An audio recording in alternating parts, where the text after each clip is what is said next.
Turn around, kid, it'll be a crime if I had to go back on the promise. What the fuck? Hello, silly people on the internet. Now, we all know Undertale, right? It's a classic. It overtook the internet with its pulchritudinous appearance. That's an actual word, trust, I looked it up. And it pretty much made anyone who was familiar with it turn their head whenever some specific notes were played. Now, if you watched any of my videos, I think you can tell I'm a big fan of the game. I mean, it's not that hard to tell since I'll probably be playing the Undertale soundtrack in the background of this video. And it's also in the video name, and I've also done playthroughs of it in the past, and I have a rip-off Kara plushie, and I did live streams playing fan games based off of it. Am I obsessed? We already know all that, so let's get into how it all began. Long ago, in the depths of a really shitty and corrupt country that the story doesn't disclose because I'm not that silly yet, lived a tiny goober. Yup, we're using the same story style as my Pepsi video, deal with it. Now, the tiny goober just so happened to have unrestricted access to the internet. And as you can imagine, that wasn't so great. It led to the goober seeing a lot of wild shit. But hey, it also made me discover Undertale, so it wasn't all bad. Wait, was I supposed to refer to myself as the goober? As the goober was scrolling through the web, they eventually came across a video of someone playing Undertale and instantly got hooked. And honestly, I don't even remember why. Maybe it was the pixel graphics, or maybe the story as a whole, or maybe... Wait, never mind, I remember why. For some reason, Sans' whole appearance and personality really hit with the tiny goober, and that started the whole hyperfixation on this game.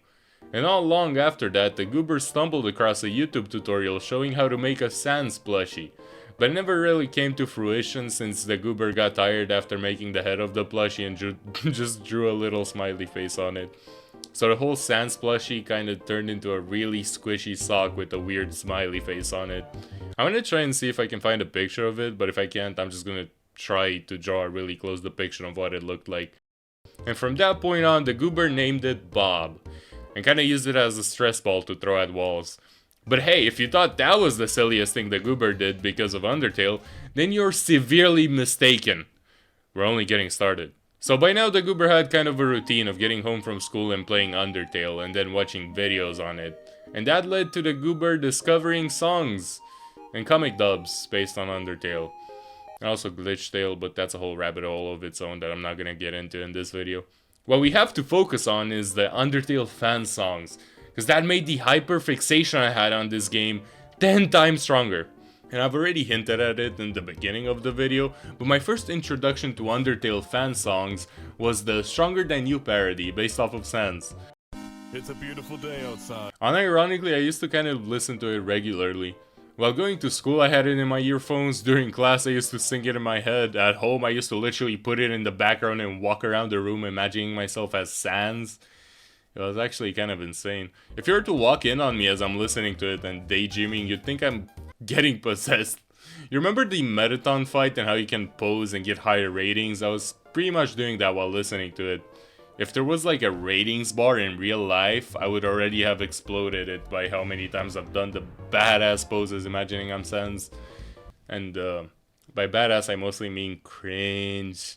But I was having fun, so who cares if it was cringe? How I pronounce the F in fuck cringe culture. And it didn't stop at just imagining I'm Sans. I would literally pull up to school trying to act like I'm Sans. I would go up to kids and start making dad jokes. You could imagine how that went. I hate doing math homework. The teacher always gives us too many exercises. Like, what's her deal?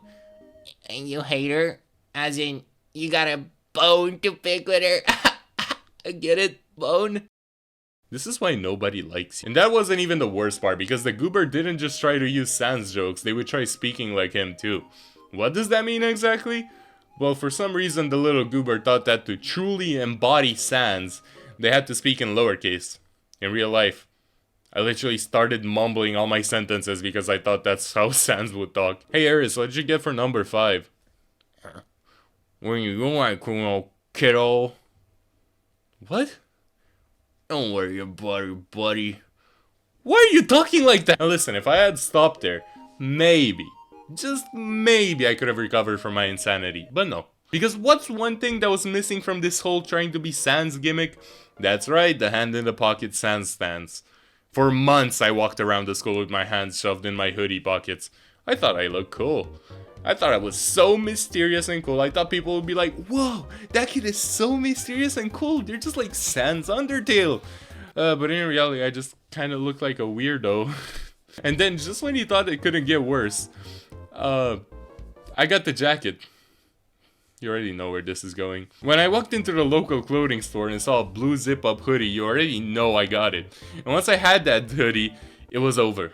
I worry constantly. It didn't matter if it was summer, it didn't matter if I was overheating. I would rather pass out from heat exhaustion than go a single day without wearing that hoodie. At one point, the teacher actually pulled me aside and asked me to take off the hoodie. And I, fully drenched in sweat by the way, looked them dead in the eye and said, "I'm cold though." I think that was the moment the teacher lost all faith in humanity. But here's the thing, none of this was even the peak of my Undertale obsession. Because afterwards, I discovered role-playing. Yeah, we're going all the way down. See, while normal kids were out playing or whatever it is normal kids did, I was on the internet finding Sans roleplay Discord server. Oh my god, kill me. If you've never experienced the horror of Undertale roleplaying, let me paint a picture for you. It was just a bunch of kids violently typing out their most dramatic and cringe-inducing dialogue in full asterisks. Papyrus gasps.